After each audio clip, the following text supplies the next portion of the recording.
Hello guys, हाजिर हूँ मैं लेकर marriage first then fall in love season 2 का पार्ट 5। एंड गाइस, ये इस ड्रामा का लास्ट पार्ट है। आई होप आप इसे एंजॉय करेंगे। तो चलिए वीडियो शुरू करते हैं। पार्ट 5 की स्टार्टिंग में हमें चूफियोंग को दिखाया जाता है जो कि बार में बैठा होता है। तभी वहां पर जेनिफर आती है और कहती है चू फैमिली के एल्डेस्ट यंग मास्टर को आदत है कि वो दूसरे लोगों को आधी रात में बुलाकर परेशान करता है। जिस पर चूफियोंग कहता है तुम्हें यहाँ पर आने की कोई जरूरत नहीं थी। जिस पर जेनिफर कहती है लेकिन मैं फिर भी यहाँ पर आई, इसका मतलब ये है कि मैं हार चुकी हूँ। मैंने तुम्हें खोया नहीं है लेकिन मैं सोंग आनचान से हार चुकी हूँ। जिस पर चूफियोंग जेनिफर से पूछता है कि मैं किस टाइप का पर्सन हूँ। ये सवाल सुनकर जेनिफर काफी ज्यादा हंसने लगती है और कहती है मुझे लगता है उस सोंग आनचान ने हमारे चूफियोंग को मजबूर कर दिया है खुद पर डाउट करने के लिए। मैंने तुम्हें काफी अच्छे से खो दिया है चूफियोंग। जिस पर चूफियोंग कहता है बकवास करना बंद करो जेनिफर। जिस पर जेनिफर कहती है चूफियोंग तुम हमेशा से जानते थे कि तुम किस तरह के पर्सन हो, लेकिन उस चीज को एक्सेप्ट करने में तुम हमेशा हेजिटेट करते थे, लेकिन आज सिर्फ एक वुमेन के लिए तुम अपने आप को चेंज कर रहे हो। ये सब कुछ कहकर जेनिफर वहां से चली जाती है और बेचारा चूफियोंग उस बार में अकेला बैठा रह जाता है। दूसरी तरफ सोंग आनचान भी चूफियोंग की याद में काफी ज्यादा ड्रिंक करती है और खूब रोती है। फिर हमें नेक्स्ट मॉर्निंग का सीन दिखाया जाता है। जेनिफर सोंग आनचान से मिलने के लिए उसके डिजर्ट शॉप में गई होती है। तब वहां पर जैसे ही सोंग आनचान आती है तो जिया कहती है शॉप ओनर ये लेडी फिर से यहाँ पर आ गई, लेकिन अब की बार अगर ये आपको पैसे ऑफर करे तो आप उसे ले लेना, रिजेक्ट मत करना। फिर सोंग आनचान जाकर जेनिफर के पास बैठ जाती है। सोंग आनचान जेनिफर से कहती है अगर तुम यहाँ पर मुझे और चूफियोंग को अलग करने के पर्पज से आई हो तो तुम अपना एनर्जी और टाइम वेस्ट मत करो क्योंकि हम दोनों ऑलरेडी अलग हो चुके हैं। जिस पर जेनिफर काफी ज्यादा हंसती है और कहती है सोंग आनचान तुम न चूफियोंग की तरह सिली और लवली हो, इसीलिए तुम दोनों एक दूसरे को अट्रैक्ट करते हो। मैं तुम्हें ये बताने आई थी कि मैं वापस से अपने घर जा रही हूँ, लेकिन घर जाने से पहले मैं इस डिजर्ट शॉप की उस क्लर्क से मिलना चाहती थी जिसने मेरे 20 मिलियन युआन्स को रिजेक्ट कर दिए।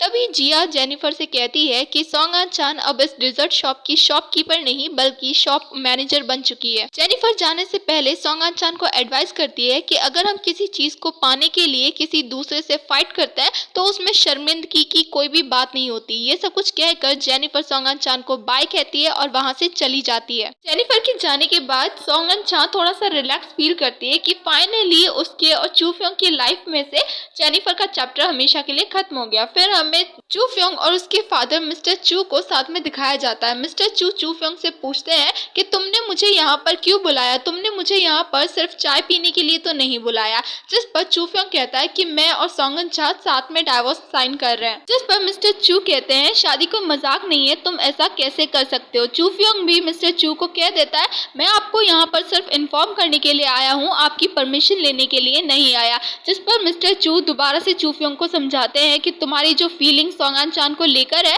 वो सबको साफ साफ दिख रही है, तो तुम क्यों इतना इम्पल्सिव हो रहे हो, तुम्हें ऐसा कुछ भी करने की जरूरत नहीं है। जिस पर चूफियोंग मिस्टर चू से पूछता है तो आप मुझे अपने प्लान के बारे में बताइए कि आपने मेरी शादी सोंग आनचान के साथ ही क्यों तय की, मेरी और सोंग आनचान की शादी का सच क्या है। जिस पर मिस्टर चू चूफियोंग को बताते हैं क्या तुम्हें मिस्टर सोंग जाओ आन याद है। गाइस सॉरी अगर नेम प्रोनाउंसिएशन में थोड़ा ऊपर नीचे हो जाए तो। चूफियोंग कहता है शायद उनकी डेथ तब हो गई थी जब मैं छोटा सा बच्चा था। जिस पर मिस्टर चू कहते हैं कि सोंग आनचान किसी और की नहीं बल्कि उन्हों की ही बेटी है। जैसे सुनकर चूफियोंग कहता है ऐसा नहीं हो सकता, ये बिल्कुल इम्पॉसिबल है। जिस पर मिस्टर चू चूफियोंग को सब कुछ क्लियर करते हैं कि 20 साल पहले उनकी कंपनी और एक दूसरी कंपनी के बीच में कम्पीट हो रहा था और दूसरी कंपनी का फाउंडर शी जिन जून था। उस टाइम पे मार्केट में काफी ज्यादा इकोनॉमी प्रॉब्लम आ गई थी जिसकी वजह से काफी सारे इंडस्ट्रीज कंपनी बैंकरप्ट हो गई थी और उन सब में शी जिन जून की कंपनी भी शामिल थी और उसे लगता था कि ये सब कुछ काम मेरा किया धरा है, इसीलिए उसने मुझसे बदला लेने के लिए तुम्हें किडनैप कर लिया। उस टाइम पे तुम काफी ज्यादा छोटे थे, तुम्हें काफी तेज बुखार था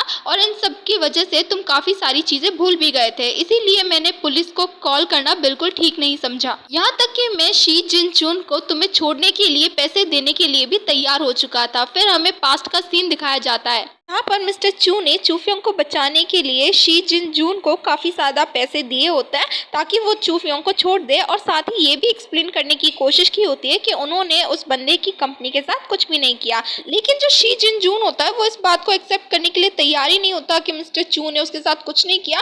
वो कहता है तुम्हें क्या लगता है मैंने इन पैसों के लिए सब कुछ किया? बिल्कुल नहीं, बल्कि तुम्हारी वजह से जो मेरी फैमिली इतना सफ़र किया है, उन्हें इतनी प्रॉब्लम फेस करनी पड़ी, उनका हिसाब मैं तुमसे लेना चाहता था, इसीलिए मैंने ये सब कुछ किया है। तुम्हें भी वो पेन फील करना पड़ेगा जब आप अपने किसी चाहने वाले को खो देते हो। फिर वो चूफियोंग को हर्ट करने की कोशिश करता है, लेकिन तभी वहां पर सोंगन चान के डैड यानी कि मिस्टर सोंग आ जाते हैं और चूफियोंग को बचा लेते हैं। लेकिन उस बीच में मिस्टर सोंग काफी ज्यादा इंजर्ड हो जाते हैं, और जैसे ही मिस्टर चू को मौका मिलता है तो वो शी जुन जून को काफी ज्यादा ठोकते बजाते हैं, जिस वजह से वो बंदा बेहोश हो जाता है। फिर मिस्टर चू मिस्टर सोंग के पास आते हैं, उन्हें उठाने की कोशिश करते हैं, लेकिन उन्हें पता चलता है कि जो मिस्टर सोंग है उनकी डेथ हो चुकी है। फिर हमें प्रेजेंट का सीन दिखाया जाता है जहाँ पर चूफियोंग को मिस्टर चू बता रहे होते हैं कि उनकी लास्ट विश थी कि मैं उनकी एक्स वाइफ और उनकी डॉटर का ध्यान रखूं, और मिस्टर सोंग ने हमारी फैमिली बिजनेस में भी काफ़ी ज़्यादा हेल्प की। लेकिन कुछ टाइम के बाद मुझे पता चला कि जो सोंग आंचान की मॉम है वो बीमार हो गई है, जिसकी वजह से उनकी डेथ हो गई थी और सोंग आंचान अकेली हो गई थी। लेकिन जो उसकी स्टेप मॉम थी वो उसे छोड़ना नहीं चाहती थी मेरे पास, और वो अपने ही फायदे के लिए सोंग आंचान को बड़ा कर रही थी। फिर हमें पता चलता है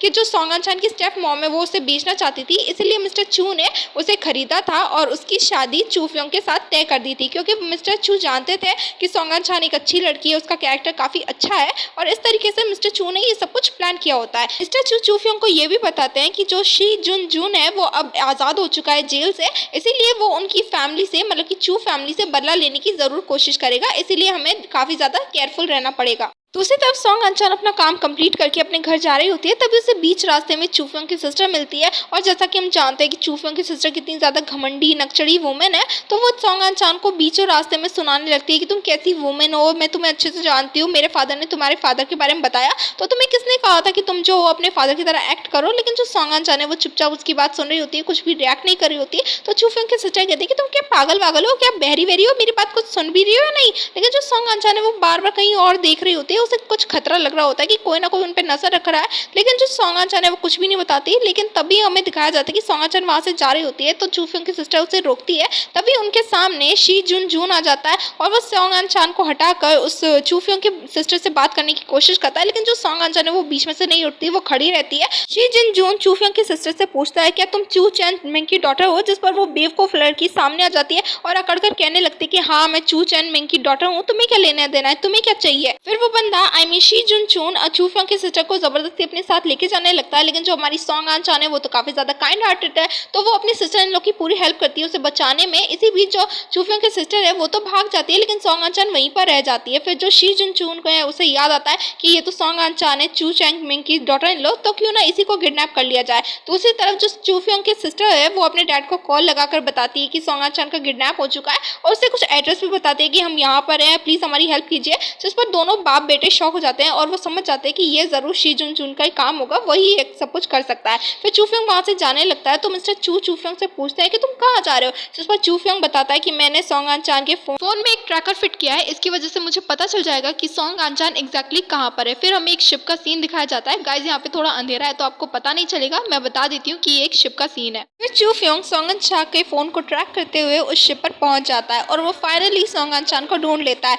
लेकिन सोंग आंचान बताती है कि तुम यहाँ पर क्यों आई, यहाँ पर काफी सारी फिशेस हैं। जिसे देखकर चूफियोंग थोड़े टाइम के लिए घबरा जाता है, लेकिन फिर वो अपने आप को काउंट डाउन करता है कि चिंता की कोई बात नहीं है। फिर वो सोंग आंचान से कहता है कि तुम मेरी फिक्र मत करो, मैं तुम्हें बचा लूंगा, तुम फिक्र मत करना। देन जब चूफियोंग सोंग आंचान की रस्सियां खोल रहा होता है, सोंग आंचान चूफियोंग से पूछती है कि तुम्हें कैसे पता चला कि मैं यहाँ पर हूँ। जिस पर चूफियोंग रिप्लाई करता है कि हमारे मैरिज कॉन्ट्रैक्ट में आर्टिकल 27 था, जिसके अकॉर्डिंग हस्बैंड अपनी वाइफ के फोन में ट्रैकर डिवाइस सेट कर सकता है। जब चूफियोंग सोंग आंचान की सारी रस्सियां खोल देता है तो पीछे से शी जिन जून चूफियोंग के सर पर जोर से हमला करता है, जिसकी वजह से चूफियोंग बेहोश हो जाता है। फिर वो शी जिन जून कहता है कि पहले तो तुम बच गए थे चूफियोंग, लेकिन अब की बार तुम जानबूझकर इस ट्रैप में फंस चुके हो। जैसे ही शी जिन जून दोबारा से चूफियोंग को मारने की कोशिश करता है तो सोंग आंचान उसे ये सब कुछ करने से रोकती है। तो इस बीच में जो सोंग आंचान है उसे धक्का लगता है और वो नीचे गिर जाती है। शी जिन जून सोंग आंचान से पूछता है कि तुम ये सब कुछ क्यों कर रहे हो, तुम इतना एफर्ट्स क्यों वेस्ट कर रहे हो इसे बचाने में। जिस पर सॉन्ग इन छा रिप्लाई करती है कि ये चू फ्योंग मेरा हस्बैंड है, मैं इसे बचाऊंगी। जिस पर जो सी जुन जुन है वो काफी ज्यादा तेज हंसने लगता है और कहता है ठीक है, मैं तुम्हारे प्यार के लिए तुम दोनों को साथ में मारूंगा। और जैसे ही वो सॉन्ग इन छा को मारने वाला होता है, चू फ्योंग को होश आ जाता है और वो सी जुन जुन के पीछे सर पे बहुत तेज से मारता है, जिसकी वजह से वो बेहोश हो जाता है। देन सॉन्ग इन छा खड़ी होती है और वो देखती है कि चू फ्योंग के सर से काफी ज्यादा ब्लीडिंग हो रही होती है और वो डांटने लगती है उसे कि तुम यहाँ पे मुझे सिर्फ अकेले बचाने के लिए आए थे, क्या तुम्हें डेंजर से डर नहीं लगता? और उसे काफी ज्यादा डांटती है, जिस पर चू फ्योंग बेहोश हो जाता है कुछ टाइम के बाद और नीचे गिर जाता है। सॉन्ग इन छा चू फ्योंग को होश में लाने की कोशिश करती है तो चू फ्योंग कहता है सॉन्ग इन छा मुझे माफ कर दो, मैं तुम्हें कभी भी प्रोटेक्ट नहीं कर पाया और यहाँ तक कि मिस्टर शैन बिल्कुल सही कहते थे कि मैं तुम जैसी लड़की को कभी डिजर्व नहीं करता। जिस पर सॉन्ग इन छा चू फ्योंग को चुप रहने के लिए कहती है और कहती है कि बकवास मत करो। देन सॉन्ग इन छा चू फ्योंग को फाइनली अपना लव कन्फेस कर देती है और कहती है चू फ्योंग मैं तुमसे बहुत ज्यादा प्यार करती हूँ। तो चू फ्योंग कहता है सॉन्ग इन छा प्लीज मुझे माफ कर दो, मुझे काफी ज्यादा थकान हो रही है, प्लीज मुझे सोने दो। जिस पर सॉन्ग इन छा चू फ्योंग को सोने नहीं देती और कहती है कि आर्टिकल 28 के अकॉर्डिंग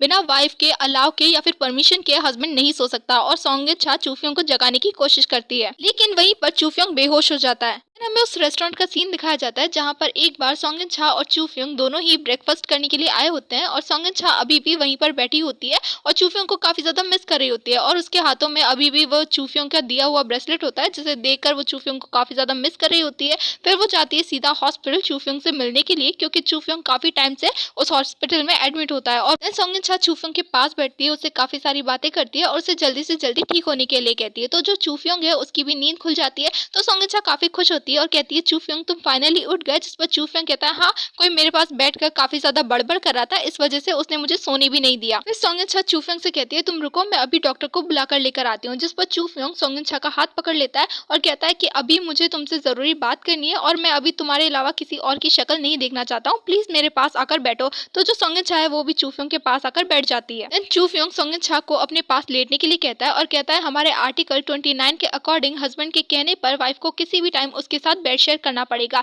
और ये सब सुनने के बाद सॉन्ग इन छा भी चू फ्योंग के पास लेट जाती है। चू फ्योंग सॉन्ग इन छा को अपना फेस टर्न करने के लिए कहता है। जैसे ही सॉन्ग इन छा अपना फेस टर्न करती है, चू फ्योंग उसका हाथ मांगता है और कहता है क्या तुम मुझसे दोबारा से शादी करोगी? जिस पर सॉन्ग इन छा भी हाँ कर देती है और चू फ्योंग सॉन्ग इन छा को अपनी वेडिंग रिंग पहना देता है और इसी के साथ ये ड्रामा यहीं पर खत्म होता है। Thanks for watching guys.